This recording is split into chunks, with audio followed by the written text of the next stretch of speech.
जोश आएगा कि नहीं आएगा वो पता नहीं।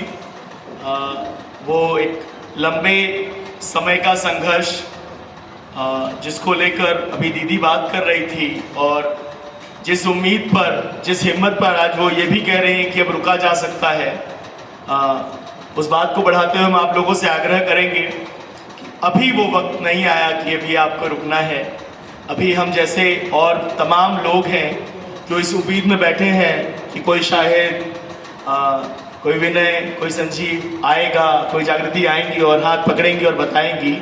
हम तुम्हें बताते हैं तुम्हारे 2025 के इन सवालों का जवाब उस गांधी के मॉडल में कैसा है। हम तुम्हें बताते हैं कि वो जो जेनजी आज तुम अलग अलग जगहों पर सुन रहे हो, वो शब्द सुन रहे हो, वो सन 1931 में भी 22 साल का जेनजी था जब वो भगत बन रहा था, सुखदेव बन रहा था, और उस समय भी गांधी थे, और उनके बीच का जो सामंजस्य था वो कैसे इस देश को एक दिशा और धारा दे गए। आप लोगों से बहुत कुछ सीखा समझा है, अलग अलग यात्राओं का जिक्र प्रियेश ने किया। जो छोटा समय बीता उसमें बस ये कह पाएंगे कि लौटकर हर बार यहाँ आने का कारण ये है कि जो साहस यहाँ से लेकर जा पाते हैं, वही साहस है जो कहीं हमें ज़मीन पर, कहीं सड़क पर, किसी मंच पर काम देता है। और अकेले लगे रहने का, अकेले बने रहने का, अकेले अड़े रहने का, अकेले लड़े रहने का जो साहस है वो कहीं न कहीं आपसे आता है। अपने अपने गांधी हैं सबके, यहाँ मौजूद हर व्यक्ति ने जब गांधी को चुना होगा एक अलग किस्सा, एक अलग कहानी चुनी होगी। इस तरह हम तक जो गांधी आया था वो गांधी हमारे विश्वविद्यालयों में तब आया था जब हम हर बात से असहमत हुआ करते थे, और उस असहमति को एड्रेस करने का काम जो हमारे सीनियर जमात ने किया है, राहुल भाई बैठे हुए हैं और एक लंबा समय भाई रहे हमारे साथ और काफ़ी मार्गदर्शन रहा।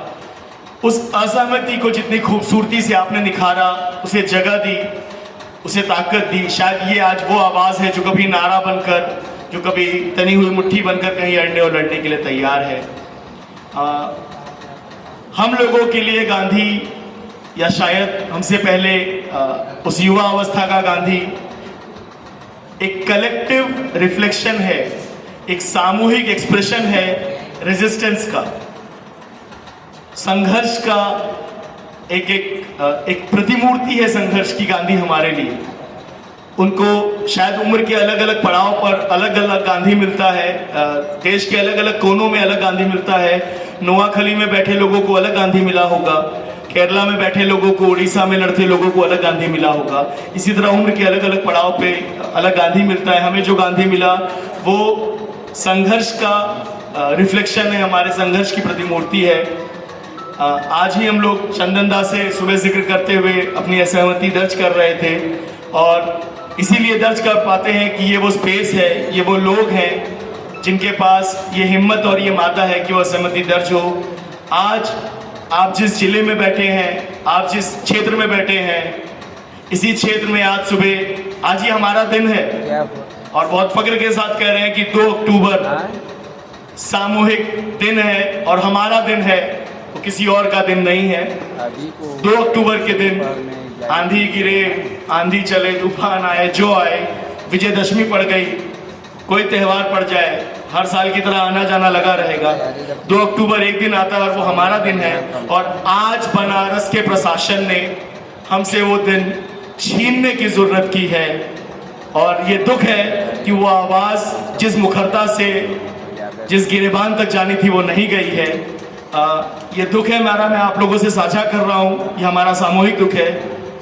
आज जिस दिन दशहरे के नाम पे रोका गया, 100 जगहों पर आरएसएस ने पथ संचलन किया है, यात्रा निकाली है, हाथों में लाठियां लेकर वो चले हैं 100 जगहों पर, और आज दोबारा उन निहत्थे लोगों को, उन गांधीवादियों को जब चलने से रोका गया, और इस रोकने में वो थोड़ा सा कामयाब हुए, ऐसा मेरा मानना है।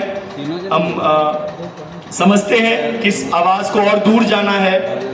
ये लंबी रणनीति का हिस्सा है। हम सारे लोग अलग अलग समय तैयारियों में हैं, पर हमने जब भी अपने जैसों को जुड़ता देखा है, हमने ये देखा है कि वो लड़ाइयों में जुड़ा है, वो तैयारियों में नहीं जुड़ा है।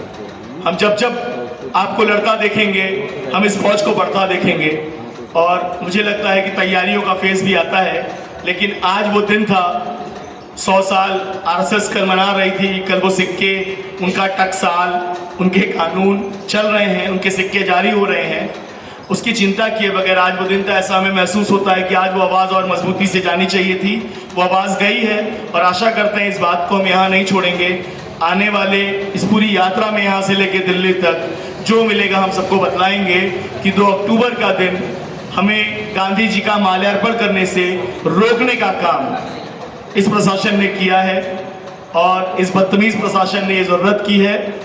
आगे से किसी भी दिन अगर प्रशासन टिकता है तो हमें नहीं लगता कि हम एक कदम और भी पीछे खींचेंगे। प्रियेश जिस वादे को बहुत साफगोई से नहीं रख पाए, प्रियेश बार बार यही कहना चाह रहे थे कि इस पूरी यात्रा में जहां भी लड़ने की बारी आएगी हम लोग आगे खड़े रहेंगे। और तमाम शुभकामनाओं के साथ दोबारा हम अपने गाँव को लौटें, पंचायतों में इस विचार को लेकर लौटें, वैसे मजबूत करें। इसके साथ यात्रा की शुभकामनाएं। बहुत बहुत धन्यवाद।